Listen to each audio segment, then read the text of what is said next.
माता जी हमें संभाल लेती हैं, 400 बच्चों को संभाल लेती हैं, तो 40 जो बच्चे हैं, भाई है, बंधु हैं, तो उनको संभालना बहुत आसान कार्य नहीं। बात दबंगई की, तो यदि कोई व्यक्ति जनता की मदद के लिए दबंग है तो उसको होना भी चाहिए। पानी नाले ये भरे रहते हैं, लोग बहुत परेशान हैं, बिजली व्यवस्था भी सही नहीं है।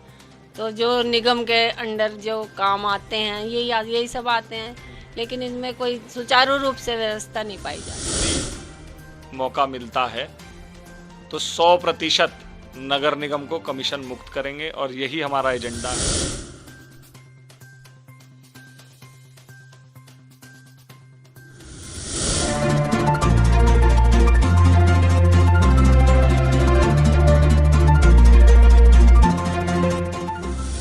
दोस्तों आप देख रहे हैं रुड़की हब और मैं हूं आपके साथ नितिन कुमार। दोस्तों आरक्षण की अधिसूचना जारी होने के बाद ये पता लगा कि भाई सीट महिला हो गई है, वो भी जनरल। अब क्या करें, सभी अपनी दावेदारी कर रहे हैं और इसी क्रम में हमारे साथ इंदु पुंडीर जी मौजूद हैं। क्या कुछ कहेंगी? आप भी दावेदारी कर रही हैं और आपके पुत्र पन्ने प्रताप लगातार सक्रिय है, कांग्रेस की राजनीति करते हैं और युवाओं के साथ रहते हैं, उनका कार्य करते हैं, समाज सेवा भी करते हैं और कोरोना काल में भी बहुत काम किया है। आप कैसे देखती हैं अपनी दावेदारी को? मैं तो ये महिला सीट होने की वजह से अपने बच्चे के साथ खड़ी हुई हूँ, क्योंकि हम भी काम तो करते हैं, लेकिन कभी हम दिखावे के रूप में नहीं आए हैं। काम तो मैं भी कर रही हूँ, 22 सालों से मैंने भी एक शिक्षा संस्थान चलाया हुआ है। गरीबों की मदद करना, गरीब बच्चों को मुफ्त में ही शिक्षा देना, ये सब मैं कर रही हूँ। तो अपने बेटे के साथ, क्योंकि ये बहुत सालों से जुड़ा हुआ है, समाज सेवा बहुत अच्छी से करता है, कोरोना काल में भी किया, वैसे भी दिन रात को 2 बजे भी फ़ोन आता है, थाने में भागेगा, किसी की कोई चोट लग गई, किसी का एक्सीडेंट हो गया, कोई गाय भी है, अगर जानवर भी है उसकी भी सेवा करना, उसको भी उठा के ले जाना। तो मैं सोचती हूँ जब इतना काम करने वाला बच्चा है मेरे पास, तो मैं क्यों ना उसकी मदद करूँ। अच्छा, आप प्रधानाचार्य हैं, शिक्षिका भी हैं, बच्चों को आप बहुत कम फीस में शिक्षा देती हैं। आप कभी पढ़ने को ये कहते हैं कि भाई तुम ये क्या कर रहे हो, रात दिन तुम समाज सेवा कर रहे हो, तुम रात को भी उठ के भाग लेते हो किसी की मदद करने के लिए? कभी आपने ऐसा कहा कि भाई रहने दो भाई पढ़ने? हाँ, ऐसा नहीं करना? हाँ, देखो एक माँ के नाते मैंने बच्चे को रोका है कि रात को 1 बजे 2 बजे, क्योंकि लोग ऐसा आजकल धर्म नहीं है इधर उधर ऐसे रात को भागना। हम भी फिर बैठे रहते हैं जब तक बेटा घर नहीं आता, लेकिन ये कभी रुकता नहीं है कि नहीं मम्मी मुझे जाना है, मुझे जाना है, वो हॉस्पिटल में है, वो किसी को चोट लगी है, कोई थाने में है। मैं भी आया, बस 10 मिनट में आया, तो जाता है ये जरूर, रोकने के बावजूद भी। अच्छा, तो आप कैसे देखते हैं रुड़की शहर को? कितना डेवलप हुआ है?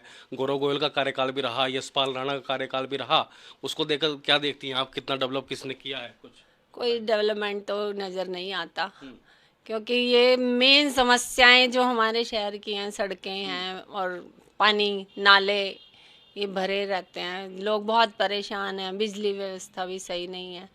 तो जो निगम के अंडर जो काम आते हैं यही सब आते हैं, लेकिन इसमें कोई सुचारू रूप से व्यवस्था नहीं पाई जाती है, सब बहुत परेशान है। एक सवाल और रुड़की नगर निगम के लिए है, बहुत बड़ा सवाल है कि नगर निगम कोई ऐसा व्यक्ति चला सकता है जो दबंग हो। दबंगता से ही नगर निगम चल सकता है, 40 पार्षदों को वो ही संभाल सकता है, क्योंकि गौरव गोयल का जब से कार्यकाल देखा है तो लोग यही सोच रहे हैं मन में। पन्ने प्रताप सिंह जैसे मैं पूछूंगा, क्या कहेंगे इस बात को लेकर आप? देखिए नितिन जी, मैं तो इतना ही कहूँगा, जब मेरी माता जी हमें संभाल लेती हैं, 400 बच्चों को संभाल लेती हैं, तो 40 जो बच्चे हैं, भाई है, बंधु हैं, तो उनको संभालना बहुत आसान कार्य रहेगा। और रही बात दबंगई की, तो यदि कोई व्यक्ति जनता की मदद के लिए दबंग है तो उसको होना भी चाहिए। अधिकारी कोई गलत करे, कोई पार्षदगण गलत करे, या कोई भी व्यक्ति, शहर का व्यक्ति अगर गलत काम करता है, और कमज़ोर व्यक्ति की मदद करने के लिए आपको मजबूत होना ही चाहिए। अच्छा, रुड़की शहर को लेकर क्या सोचते हैं सर आप? क्योंकि आपने तो देखा ही है कि क्या क्या काम हुए हैं। देखिए हमारा रुड़की बहुत अच्छा शहर है, लेकिन विगत वर्षों में बहुत ही बुरी स्थिति में रहा। आप लोग कवर करते ही रहते हैं, कमीशन खोरी बढ़ चढ़कर सर पर बोली। और मैं ऐसा मानता हूँ कि यदि मौका मिलता है तो 100% नगर निगम को कमीशन मुक्त करेंगे, और यही हमारा एजेंडा है। जब भ्रष्टाचार नहीं होगा, काम सुचारू रूप से होंगे, चाहे वो जल भराव की समस्या हो, चाहे वो टूटी हुई सड़कें हों, चाहे वो स्ट्रीट लाइट्स हों, चाहे वो साफ सफाई हो, चाहे वो पार्क्स की कमी हो, कुछ भी चीज़, जब आपके मन में ईमानदारी होगी तो कर्मठता ज़रूर आएगी। तो मैं आपको बता दूं कि सबसे पहले मैं पूछ लेता हूं, तैयार हैं आप चुनाव के लिए? जी बिल्कुल 100% तैयार हैं। क्योंकि पढ़ने तो चुनाव के लिए तैयार था ही पहले से ही, लेकिन अब माताजी सीट जनरल महिला हो गई तो माताजी अब चुनाव लड़ने जा रही हैं, तो आपको लग रहा है कि भाई हाँ कि आप नगर निगम को संभाल लेंगी? जी हाँ बिल्कुल, जी। क्यों नहीं, संभाल लेंगे।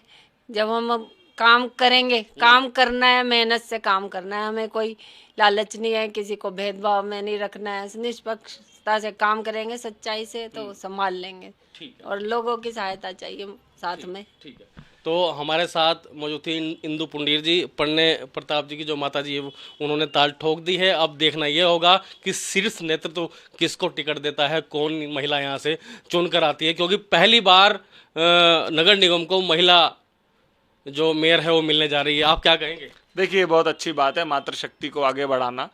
जो माएँ हम जैसे शरारती बच्चों को संभाल लेती हैं, तो नगर निगम में जितनी उठापटक हुई है, तो एक माँ, एक गृहिणी उसको बहुत अच्छे रूप से चलाएगी, मैं ऐसा मानता हूँ। तैयार हैं आप? बिल्कुल तैयार हैं। जब जनता तैयार है तो हम भी तैयार हैं।